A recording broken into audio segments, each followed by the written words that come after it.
నమస్తే Bharat number 1 TV Pithapuram. So ప్రస్తుతం ఇటు రాష్ట్ర రాజకీయాల్లో అలాగే దేశవ్యాప్తంగా పెద్ద ఎత్తున చర్చ జరుగుతున్న నియోజకవర్గం. సో ఇటువంటి పిఠాపురం నియోజకవర్గంలో గత ఎన్నికల్లో గాజువాక భీమవరం నుంచి పోటీ చేసిన పవన్ కళ్యాణ్ స్వల్ప తేడాతోటి 2 చోట్ల కూడా ఓడిపోవడం జరిగింది. సో ఆ తర్వాత మరి ఈ ఎన్నికల్లో మరి గాజువాక అలాగే భీమవరం నుంచి పోటీ చేస్తే గెలవడానికి అవకాశాలు ఉన్నప్పటికీ కూడా చివరిగా పవన్ కళ్యాణ్ పిఠాపురం నియోజకవర్గాన్ని ఎంచుకోవడం జరిగింది. సో మరి ఇటువంటి పిఠాపురం నియోజకవర్గంలో పవన్ కళ్యాణ్ పోటీ చేయబోతున్నాడా అనే సమయంలో మరి అక్కడ ఉన్న స్థానిక ఎమ్మెల్యే వర్మ కూడా పవన్ కళ్యాణ్ని వ్యతిరేకించిన పరిస్థితి. ఆ తర్వాత వెనక్కి తగ్గడం ఇవన్నీ కూడా మనం చూసాం. సో ఇటువంటి పిఠాపురంలో మరి పవన్ కళ్యాణ్ మీద భారీ అంచనాలు అయితే ఉన్నాయి. మరి పిఠాపురంలో కనీ విని ఎరుగని రీతిలో 86% పోలింగ్ నమోదైనటువంటి పరిస్థితి. సో మరి పవన్ కళ్యాణ్కి పిఠాపురంలో కలిసి వచ్చే అంశాలు ఏంటయా అంటే మరి ఎప్పుడూ లేని రీతిలో పెద్ద ఎత్తున పోలింగ్ శాతం నమోదు కావడం, ఇదంతా కూడా టీడీపీకి అనుకూలంగా మారుతుందనేటువంటి అంశంగా ఊహాగానాలు ఉన్నటువంటి నేపథ్యం కానీ, అలాగే పిఠాపురంలో డిసైడింగ్ ఫ్యాక్టర్ కాపు సామాజిక వర్గం. అక్కడ ఉన్నటువంటి కాపులంతా కూడా పవన్ కళ్యాణ్కి అనుకూలంగా మారారనేటువంటి అంశం కానీ, అలాగే పవన్ కళ్యాణ్ అక్కడ ఉన్నటువంటి కౌలు రైతులకి డబ్బులు పంచడం కానీ, అలాగే కాపు సామాజిక వర్గానికి చెందినటువంటి వాళ్ళు చనిపోతే మరి ఆ కుటుంబాలకి లక్షల రూపాయలు అందచేయడం కానీ, ఇవన్నీ కూడా పవన్ కళ్యాణ్కి కలిసి వచ్చే అంశాలు. అలాగే టీడీపీ ప్లస్ బీజేపీ ఇద్దరు కలిసి ఎన్నికల్లో పోటీ చేయడం కానీ, ఇవన్నీ కూడా పవన్ కళ్యాణ్కి అనుకూలమైన అంశాలుగా చెప్పుకోవచ్చు. అలాగే పవన్ కళ్యాణ్కి ఉన్నటువంటి ఫాలోయింగ్, అలాగే యువత ఓటింగ్ ఎక్కడ మిస్ అవ్వకుండా ఉండడం, అలాగే బ్రాహ్మణ వర్గాల వారు కానీ ఇటు బీసీ వర్గాల వారు కానీ కంప్లీట్గా పవన్ కళ్యాణ్కి ఓటు వేశారనేది అక్కడగా మేము అక్కడికి వెళ్ళినప్పుడు మాకు వినిపించినటువంటి పరిస్థితి. సో కొన్ని పోలింగ్ బూత్లు అయితే వైసీపీ ఏజెంట్లు లేరట.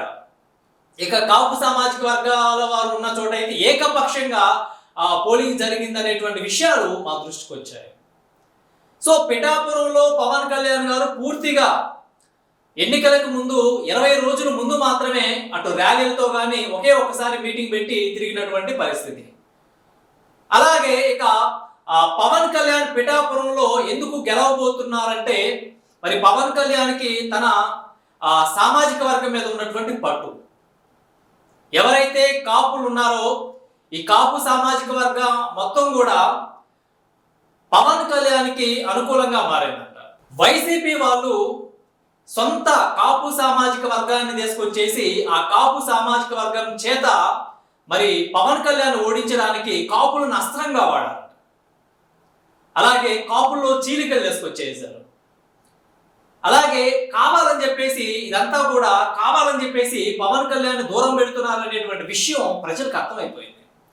ఇక ముద్రగడ పద్మనాభాన్ని అక్కడ తీసుకుని రావడం, అలాగే ముద్రగడ పద్మనాభం యొక్క అతిశయోక్తి వ్యాఖ్యలు కానీ ఓవర్ కామెంట్స్ కానీ ఇవన్నీ కూడా అక్కడ ఉన్నటువంటి కాపులు హర్షించలేదంట.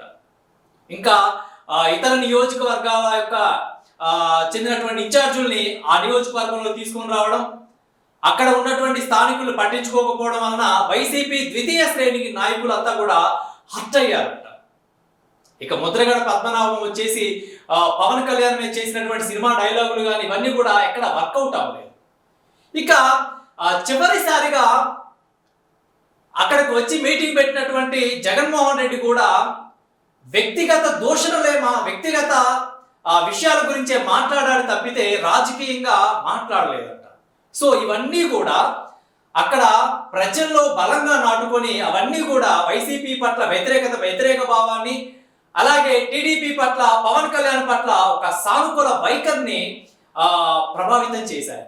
అలాగే అక్కడ ఉన్నటువంటి పెద్దిరెడ్డి కానీ అలాగే మిథున్ రెడ్డి కానీ వాళ్ళిద్దరు అక్కడే ఉండడం, అక్కడ ఉన్నటువంటి స్థానిక నాయకుల్ని వైసీపీ నాయకులు డిస్టర్బ్ చేయడం, ఇవన్నీ కూడా టీడీపీకి పవన్ కళ్యాణ్కి అనుకూలంగా మారినటువంటి పరిస్థితి. ఇక టీడీపీ చూసినట్లయితే టీడీపీ శ్రేణులంతా కూడా, ఇటు జనసేన శ్రేణులంతా కూడా కసిగా పనిచేశారంట. వైసీపీ వాళ్ళైతే పెద్ద మొత్తంలో డబ్బు, మద్యం పెద్ద మొత్తంలో ఖర్చు పెట్టినప్పటికీ కూడా చివరికి ఓటు అనేది జనసేనకు పడేలాగా టీడీపీ నాయకులు కానీ జనసేన నాయకులు కానీ వీళ్ళంతా కూడా సెట్ చేసుకున్నటువంటి పరిస్థితి అని చెప్పేసి మేము అక్కడికి వెళ్ళినప్పుడు మాకు అందినటువంటి సమాచారం. ఓవరాల్గా ఏ వర్గాల వారి ఓట్లు ఏ పార్టీకి పడ్డాయనేది ఒకసారి చూసినట్లయితే చూడండి. ఇక్కడ ఒకసారి చూసినట్లయితే పిఠాపురంలో మొత్తం ఓటర్లు వచ్చేసి 2,32,000 మంది ఓటర్లు. పిఠాపురంలో 2,32,000 మంది ఓటర్లు ఉన్నారనుకుంటే, మేము అక్కడికి వెళ్ళి మేము సేకరించినటువంటి సమాచారం మేరకు, మా దగ్గర ఉన్నటువంటి గ్రౌండ్ రిపోర్ట్ మేరకు ఏ వర్గాల వారికి ఎంత ఓటింగ్ పడిందనేది మేము అనాలిసిస్ చేసిన ప్రకారం చూసినట్లయితే మొత్తం పిఠాపురంలో 2,32,000 మంది ఓటర్లు ఉంటే, వారిలో కాపు సామాజిక వర్గానికి చెందినటువంటి ఓటర్లు 80,000 మంది ఉంటే, వారిలో ఓటింగ్ 70,000 మంది పార్టిసిపేట్ చేస్తే 55,000 ఓట్లు పవన్ కళ్యాణ్కి, అలాగే 15,000 ఓట్లు వంగా గీతకి.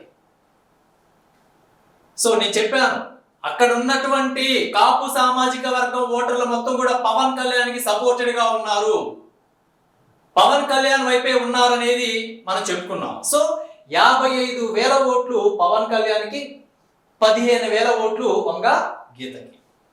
అలాగే ఎస్సీ ఎస్టీ సామాజిక వర్గాలకు చెందినటువంటి వాళ్ళంతా కూడా 40,000 ఓటింగ్ ఉంటే, 40,000 మంది ఓటింగ్ లో పార్టిసిపేట్ చేశారనుకుంటే 5,000 ఓట్లు పవన్ కళ్యాణ్కి, 35,000 ఓట్లు వంగా గీతకి. అంటే పెద్ద మొత్తంలో ఎస్సీ ఎస్టీ వర్గాల ఓట్లు వైఎస్ఆర్సీపీకి పడ్డాయని చెప్పుకోవచ్చు. అలాగే మరి రెడ్డి సామాజిక వర్గానికి చెందినటువంటి ఓటర్లు 11,000 మంది ఉంటే 10,000 మంది ఓటింగ్ లో పార్టిసిపేట్ చేశారనుకుంటే, మరి ఆ 10,000 మంది కూడా వైఎస్ఆర్సీపీకి దాదాపుగా అనుకూలంగా చెప్పుకోవచ్చు. సో పెద్దగా జనసేన టీడీపీకి పెద్దగా పడినటువంటి పరిస్థితి లేదు. సో జీరోగా తీసుకున్నాం మనం.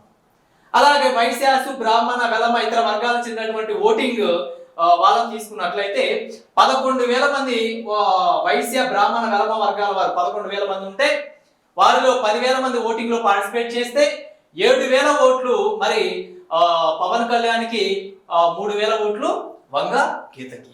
సో ఓవరాల్ గా టోటల్ గా చూసుకున్నట్లయితే 2,10,000 మంది, సుమారుగా 2,08,000 మంది ఓటింగ్ లో పార్టిసిపేట్ చేస్తే, మరి వారిలో మొత్తం మనం యావరేజ్ గా చూసి మన అనాలిసిస్ ప్రకారం మనం వేసుకుంటే 1,07,000 ఓట్లు పవన్ కళ్యాణ్కి, 1,03,000 ఓట్లు వంగా గీతకి వచ్చినట్టు మనం చెప్పుకోవచ్చు. అంటే ఓవరాల్ గా పిఠాపురం నియోజకవర్గంలో పవన్ కళ్యాణ్ కానీ వంగా గీత కానీ ఎవరైనా సరే పెద్ద భారీ మెజారిటీ తోటైతే గెలిచేటువంటి అవకాశాలు అయితే లేవని స్పష్టంగా అర్థమవుతుంది. ఏదైనా సరే ఒక 5,000, 10,000 ఓట్లతోటి అటు పవన్ కళ్యాణ్ కానీ ఇటు వంగా గీత కానీ ఎవరో ఒకరు గెలవడానికి అయితే అవకాశాలు అనేవి క్లియర్ గా ఉన్నట్టు స్పష్టంగా మనకి అర్థమవుతుందని చెప్పుకోవచ్చు. సో ఇదండి మరి పిఠాపురం నియోజకవర్గంలో ఉన్నటువంటి పరిస్థితి. సో మరొక అంశంతో మళ్ళీ కలుద్దాం. చూస్తూనే ఉండండి మా భారత్ నెంబర్ 1 టీవీ.